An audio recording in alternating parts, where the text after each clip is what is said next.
స్వాతంత్ర దినోత్సవం వేళ పాకిస్తాన్లో కొందరు కవ్వింపు చర్యలకు పాల్పడ్డారు. పలు కుటుంబాల్లో తీవ్ర విషాదాన్ని నింపారు.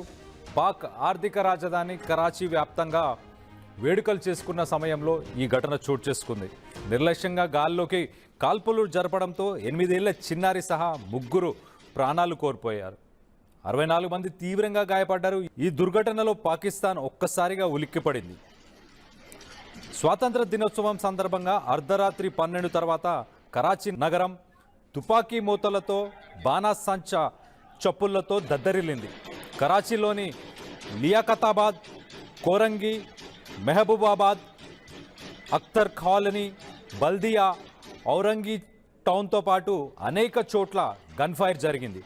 ఈ క్రమంలో అజీజాబాద్ బ్లాక్ 8లో ఆడుకుంటున్న 8 ఏళ్ల చిన్నారి ప్రాణాలు కోల్పోగా మరో ప్రాంతంలో వృద్ధుడు చనిపోయాడు.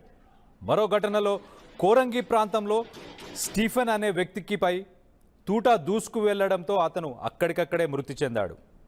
కాల్పుల ఘటనల్లో మొత్తం 64 మందికి బుల్లెట్ గాయాలయ్యాయి. వారిలో పలువురి పరిస్థితి విషమంగా ఉన్నట్లు తెలుస్తుంది. సంబరాల పేరుతో గాల్లోకి కాల్పులు జరపడాన్ని పాక్ అధికారులు తీవ్రంగా ఖండించారు. ఇది అత్యంత ప్రమాదకరమని, బాధ్యతారాహిత్యమన్నారు. నగర వ్యాప్తంగా దాడులు నిర్వహించి 20 మందిని అరెస్ట్ చేశారు. వారి నుంచి ఆయుధాలు, మందుగుండి సామాగ్రిని స్వాధీనం చేసుకున్నారు. అయితే పాకిస్తాన్లో వివిధ వేడుకల సందర్భంగా తుపాకులు చేతపట్టి గాల్లోకి కాల్పులు జరుపుతూ వీరంగం సృష్టించే ఘటనలు సర్వసాధారణం.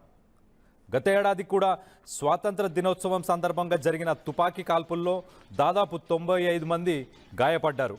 అంతకుముందు సంవత్సరం 80 మందికి తీవ్ర గాయాలయ్యాయి.